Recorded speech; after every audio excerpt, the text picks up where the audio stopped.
ndi mtima umo. Tiende pamozi ndi mtima umo. Tiende pamozi ndi mtima umo. Tiende pamozi ndi mtima umo.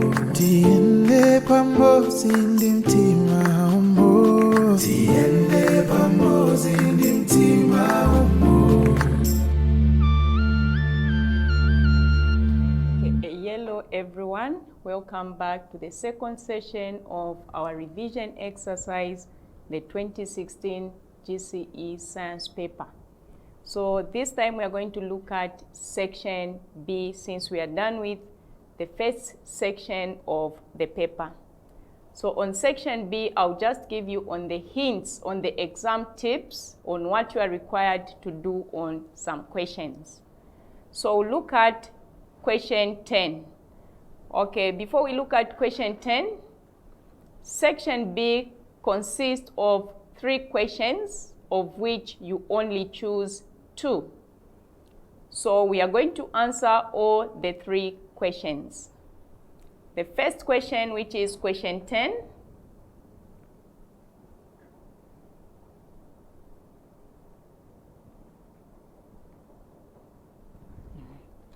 questions 10A reads, state 2 effects that a simple machine can do to make work easier for man. We know that a simple machine is a device that makes work easier. And then we are asked to state 2 effects that a simple machine can do to make work easier. So the 2 effects that we can pick for a machine to make work easier is, 1, we can say it changes the direction of a force. It changes the direction of a force.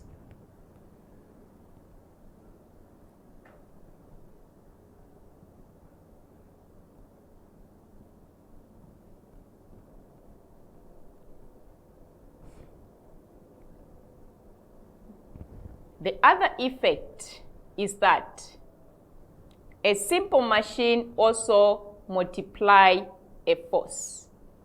A simple machine also multiplies a force that has been applied. That is, when a force is applied at one end, this force should be able to overcome another force on the other end, meaning that we can use less force and then to lift a bigger object. So the second factor is that it multiplies.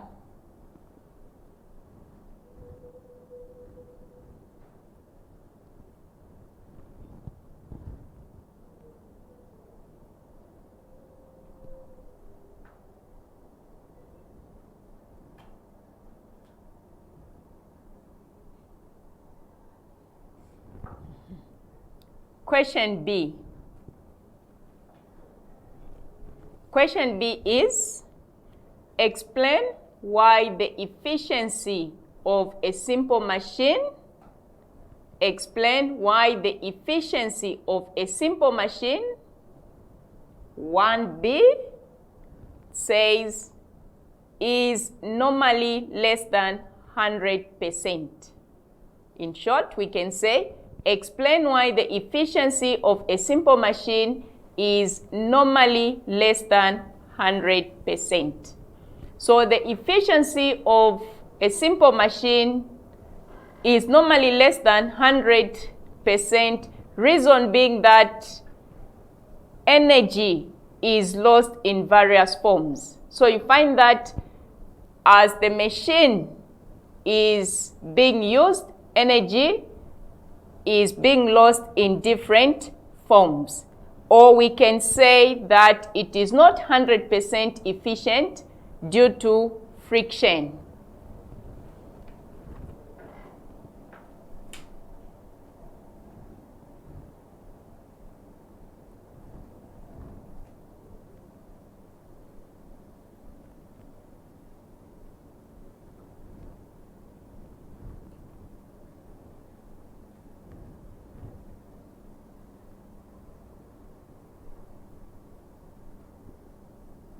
So you can choose just one answer because there it's only 1 mark.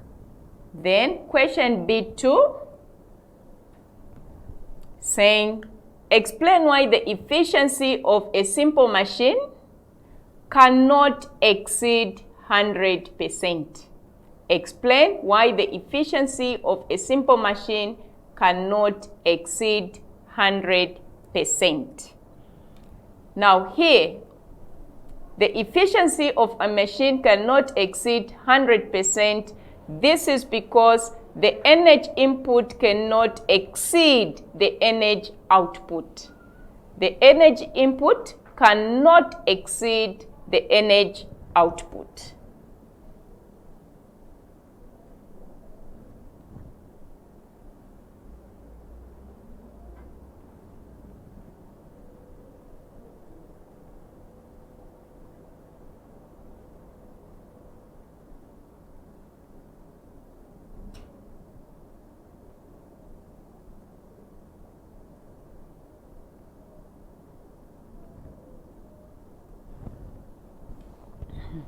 Or what we can say again is that the work done by a machine cannot exceed the work done on it.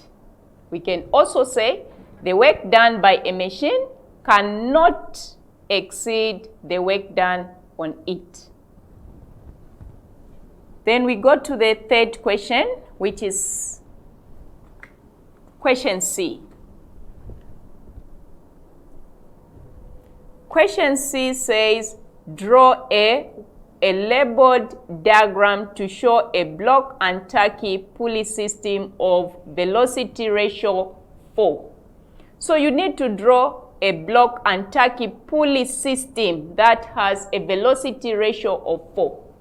Remember to say velocity ratio is the distance moved by the effort to the distance moved by the load. So it is the ratio of the distance moved by the effort to the distance moved by the load.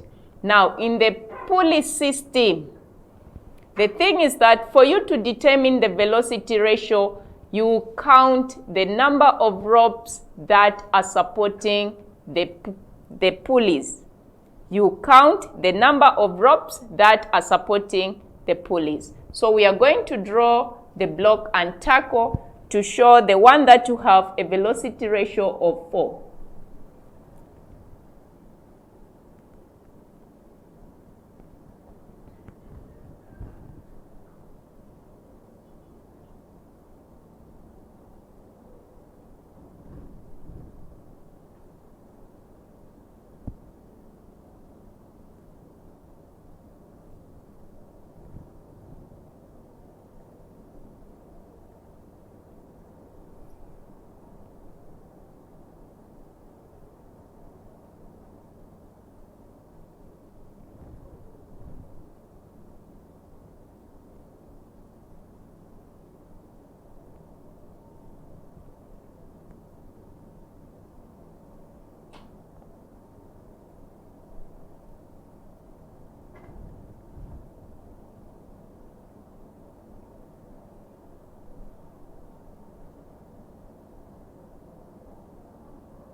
So your diagram should look like this.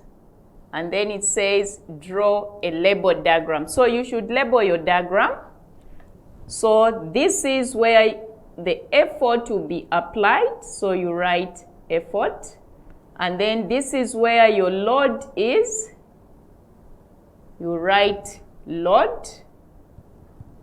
This is the string. And then we also have these round ones which are known as the pulleys.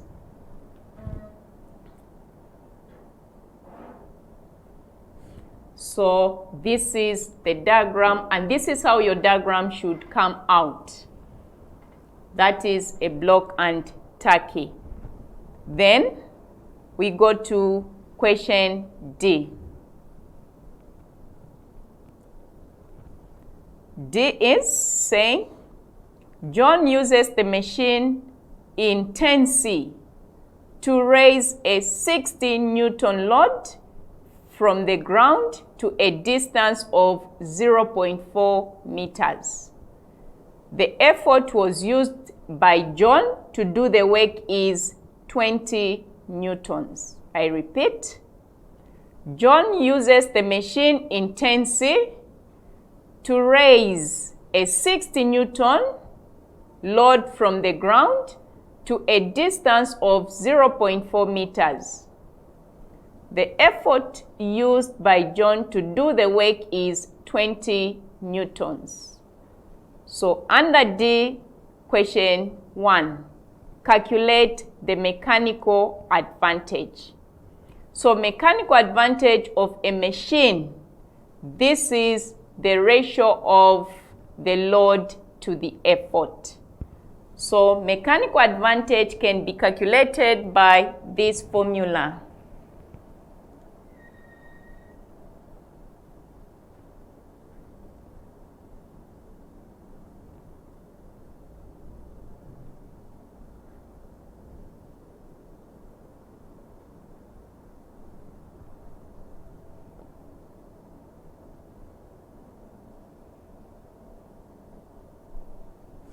So from what we are given 60 Newton load, and then from the ground to a distance of 0.4. So the effort used by John to do the work is 20 newtons. So from that data that we have, means that our load there is 60 newtons.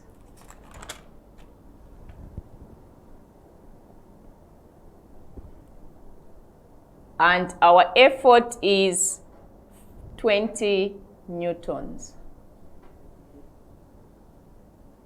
Now, if you look at the two, the load and the effort, they have the same unit. And in this case, these units cancel out. So when we divide 20 into 60, we have 3. And because this is a ratio and the units have cancelled out, then it means that velocity mechanical advantage carries no units. So it has no units. Then we go to question D2. Question D2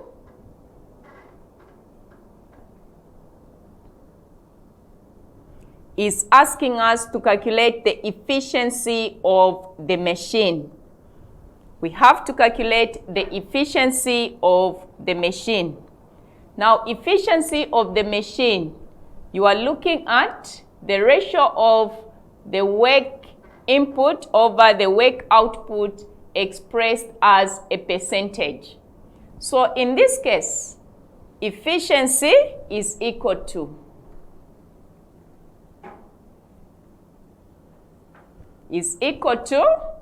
we are going to use mechanical advantage and velocity ratio because these are the quantities that we have in the questions. We've calculated MA and we are also given VR. So it will be MA, you divide it by VR, then we multiply by 100 because it has to be expressed as a percentage. And in this case, our MA, we calculated it from question D1 as 3. Then in the question we are told to say this had a velocity ratio of 4. Then we multiply by 100. When you do the multiplication, you find that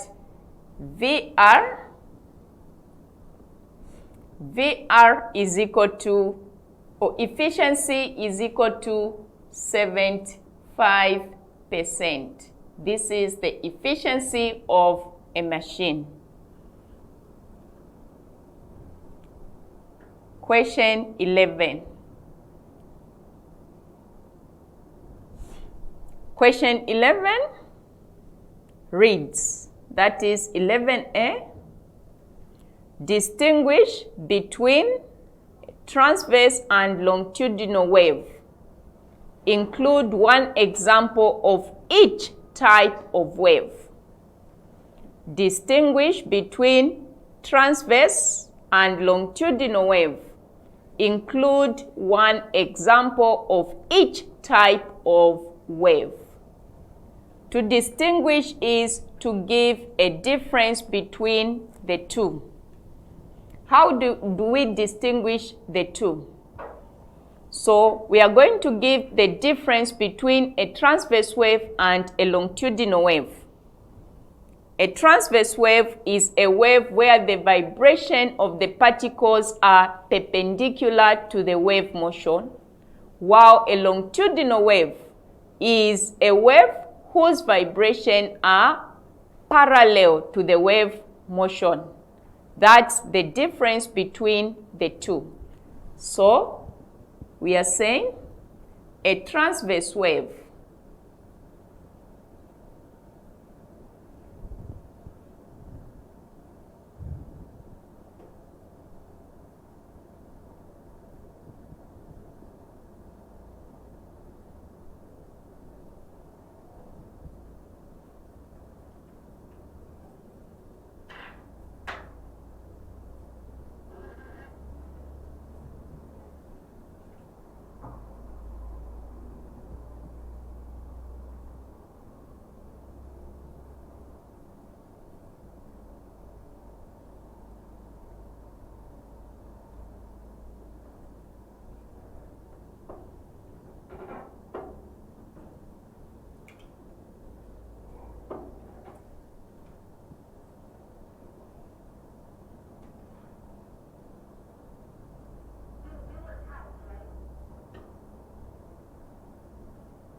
So that is the difference. And when you are giving the difference, the word wow should be there. They should not be written as separate sentences.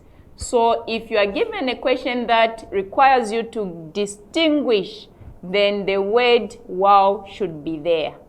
If you leave out the word wow, then the difference will not be there. You pick it as separate answers. Then examples.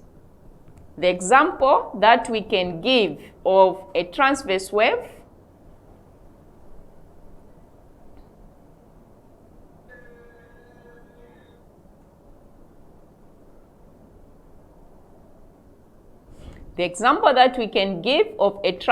wave is a water wave.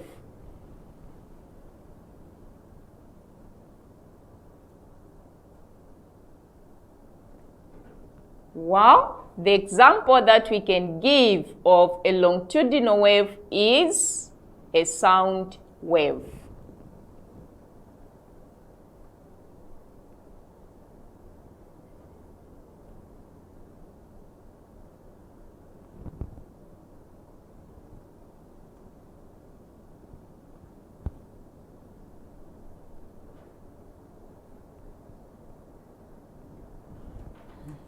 So these are the examples that we can give, though we have many examples that we can give on each of the types of the waves. Then we go to question C.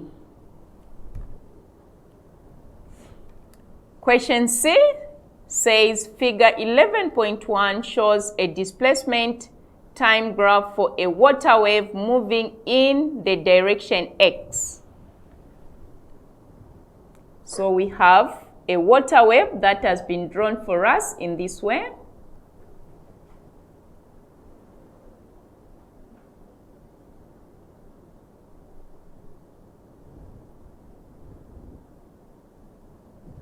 They've given us the amplitude.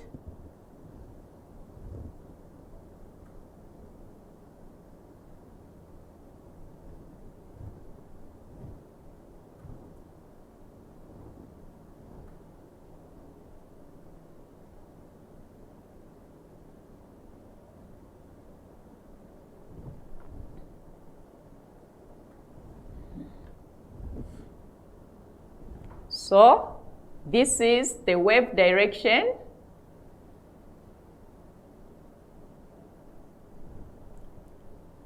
And then this is where, and this wave direction, we have the time in seconds. And then the other side, this is where we have our displacement, which is distance in centimeter cubed. Distance in centimeter cubed. So we have distance in centimeters. The question says, state the period of a wave. State the period of the wave. Remember, in the first question of section A, we talked about a period, and we said a period is a complete vibration or a complete cycle of a wave. So in this case, we are told to say state the period of the vibration. So period is equal to, as we did in the first question, time taken. We divide it by the number of vibrations.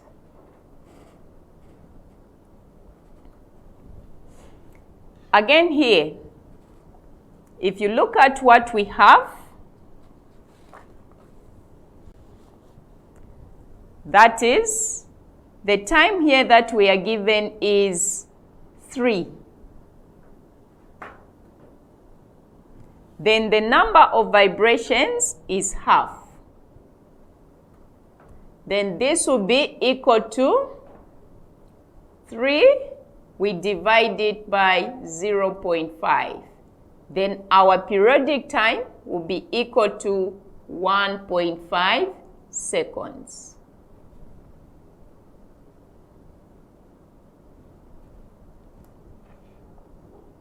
Then the next question, that is question 2. Question 2 of C. If the speed of a wave, a water wave, is 0.2 meters per second, calculate the wavelength. If the speed of the water wave is 0.2 meters per second, calculate the wavelength. So we need to calculate the wavelength. Now, if we look at what we are given, here in the question, we've been given the velocity as 0.2 meters per second. So let's collect the data. Velocity is equal to 0.2 meters per second. Then the other thing that we have is the periodic time, which we've just calculated. And this periodic time is equal to 1.5 seconds. Then we also have to find the frequency.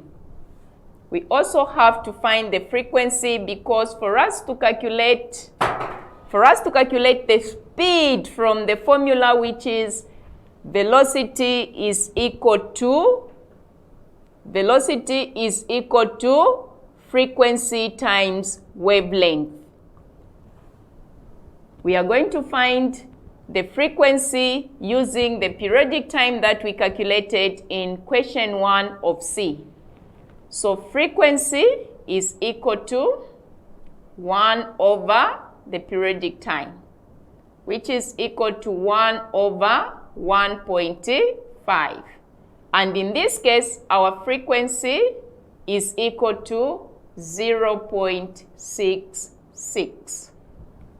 Then with this information that we have, we can calculate our velocity. So we are told to calculate the wavelength. So if we are to calculate the wavelength, our formula is velocity is equal to frequency times wavelength.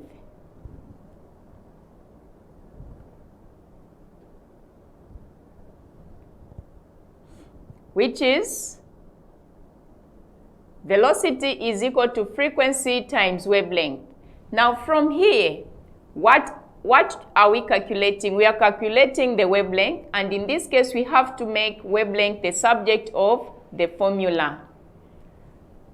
So the subject of the formula here is the wavelength. So we are going to divide both sides by f, which is the frequency.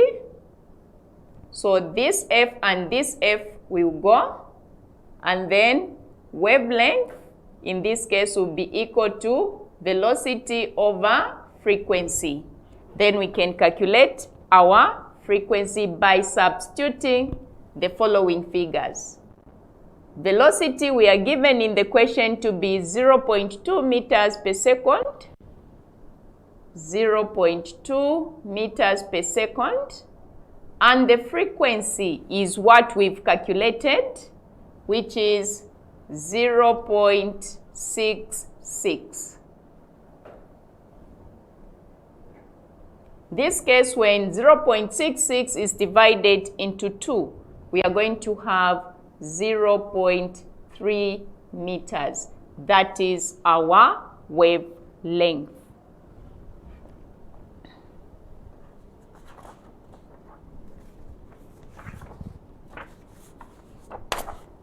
We go to question 12 of section B.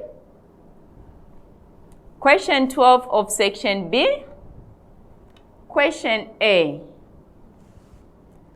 Question A says, state the difference between electric charge and electric current. State the difference between electric charge and electric current. So when you look at charge, you are looking at the quantity. While when you talk about electric current, you are looking at the flow of electrons. Now when giving the difference here, for you to have 1 mark, make sure that I repeat that the word wow should show to say you are differentiating the two terms. Then for B, says, below is the table of results obtained from an experiment to determine the relationship between the voltage and the current through a metallic conductor. Below is a table of results obtained from an experiment to determine the relationship between the voltage and current through a metallic conductor. So on that table you have voltage and current. So when voltage was 0, even current was 0. When voltage was 2, current was 0.5. When voltage was 4, current was 1.0. When voltage was 6, current was 1.5. When voltage was 8, current was 2.0. When voltage was 10, current was 2.5. Then when voltage was 12, current was 3. Now from that table, you are told to say plot a graph. That is 12B1. Plot a graph of voltage against current. Now, how do you plot the graph of voltage against current? What are you required to do for you to draw a graph of voltage against current? Now, for you to gain your 3 marks there, what things should you do on the graph? 1, both axes should be correctly labeled, meaning that your graph should have the x-axis and the y-axis. So you should know which quantity should go on the x-axis and which quantity should go on the y-axis. let's look at the way we should label our graph.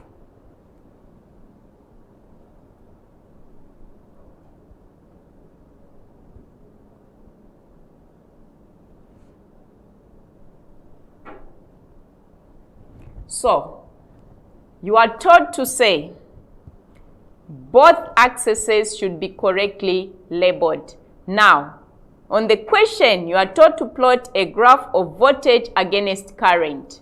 Which quantity should be put on the y-axis? Your voltage against current. So, the voltage will be on the y-axis. You label it. So, write the word voltage.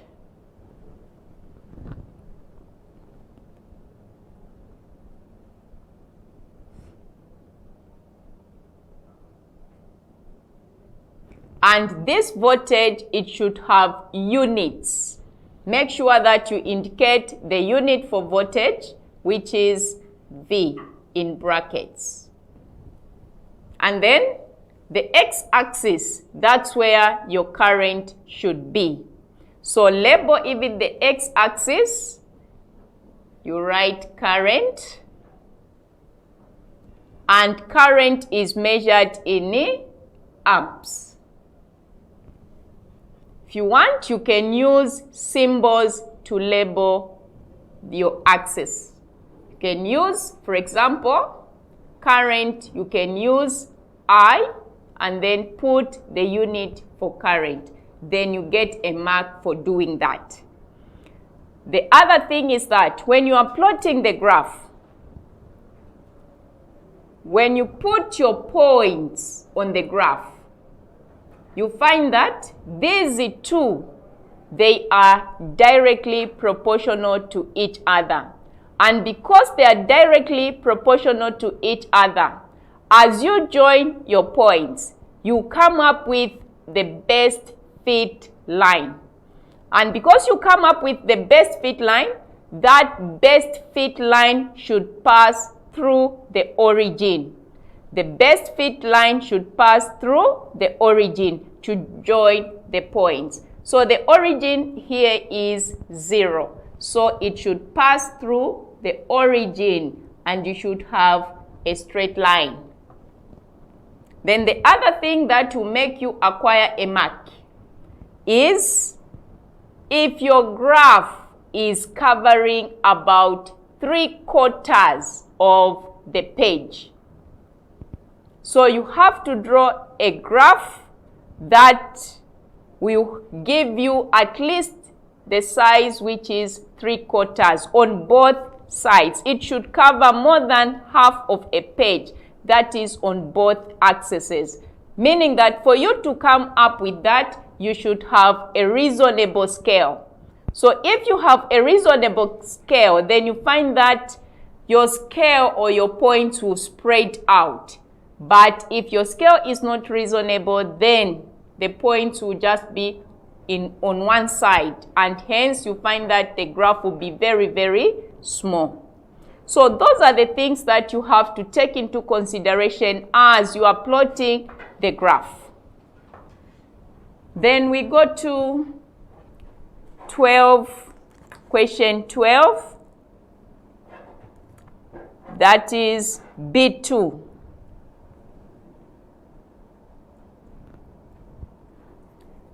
B2. So for B2, you are told to calculate the resistance of the metallic conductor. Calculate the resistance of the metallic conductor. That is for question B2. How do we calculate the resistance of the metallic conductor? Remember, resistance is equal to voltage over current. So from this one, what we are going to do is we'll pick 2.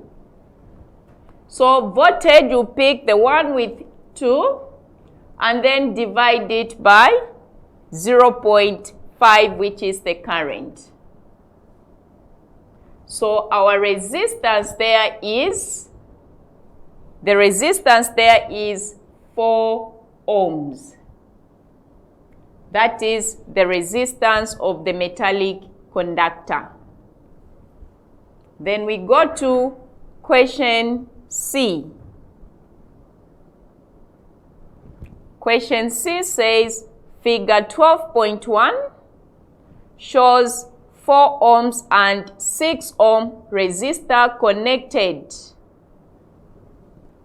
connected in parallel.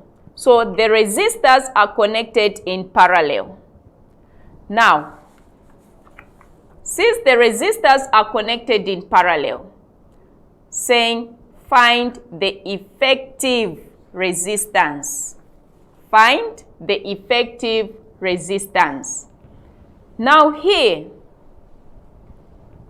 on question 1C, we are finding the effective resistance, and these resistors are connected in parallel. So how do we calculate the total resistance? So R total can be calculated as, we can use even this formula where we say R1 times R2, then we divide it by R1 plus R2.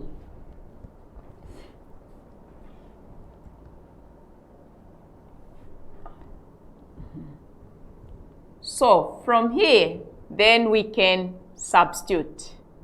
I'll come and continue. Let's have a short break as for now. Join me after a few seconds. Thank you very much. Rise up this morning, smile with the rising sun. 3 little birds pitch by my doorstep, singing sweet songs, our melodies pure and true, saying, this is my message to you. Singing, don't worry about a thing, 'cause every little thing is gonna be alright. Singing, don't worry about a thing, 'cause every little thing is gonna be alright.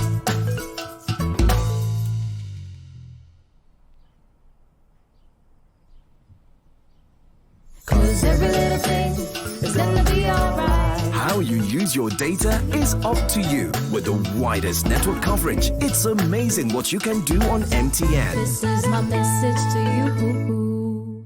Hello! This is all you need to know about data bundles. Like when you need airtime to make calls, you need data bundles to browse the internet, send and receive photos on Facebook, chat on WhatsApp, send emails, listen to music, and many other things. Data is measured in bytes, kilobytes, megabytes, and gigabytes.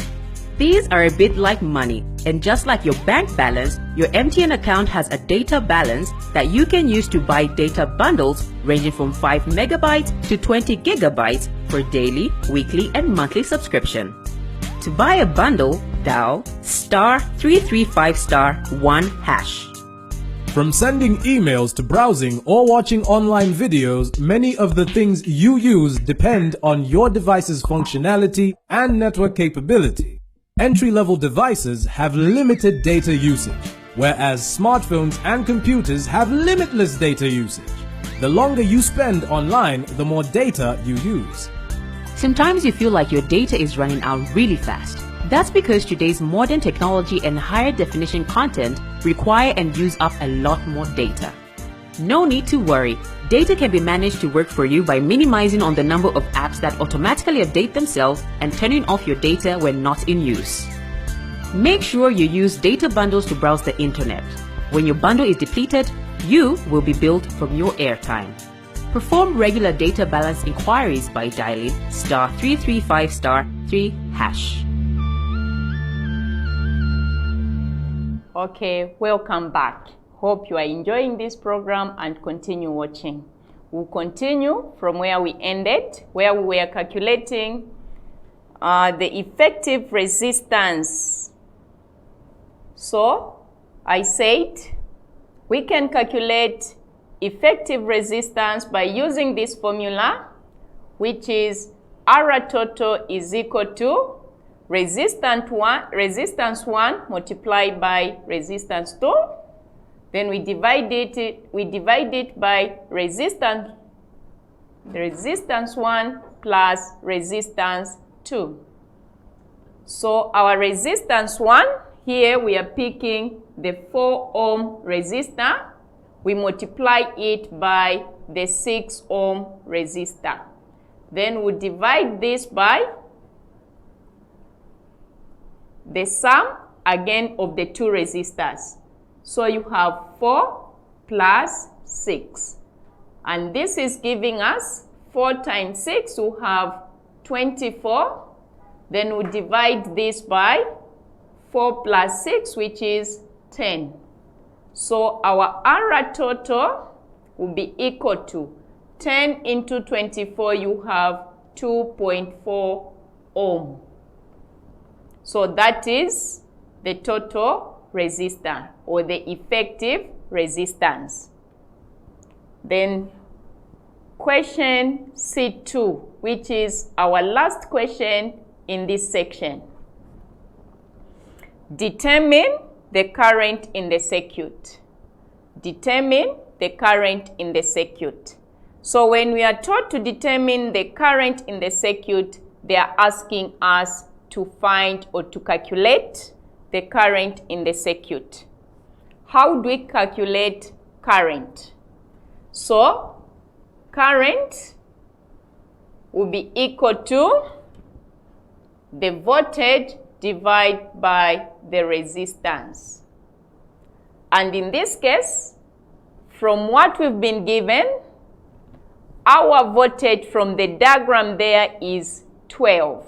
So we have 12 volts. And then the resistance, we've just calculated the effective resistance, and that is what we are going to substitute down there, which is 2.4 ohm. Then when we divide the two, you find that our current in here is 5 amps. Now, remember to say, when you are doing your calculations and when you are writing anything, please do not forget to write the correct units. Units in this case, they are just like a surname to any quantity. So any quantity that carries units, remember to write the units, because if units are not written, then your answer will be wrong. So this is the end of the 2016 GCE paper. So for today, we'll end here. Hope we are enjoying. Please invite your friends and family to continue watching the MTN Teleschool. Thank you very much.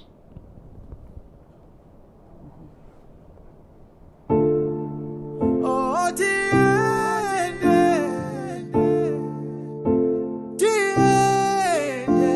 tiende pamoja ni mtima umo. Tiende pamoja ni mtima umo. Tiende pamoja ni mtima umo. Tiende pamoja ni mtima umo. Tiende pamoja ni mtima umo. Tiende pamoja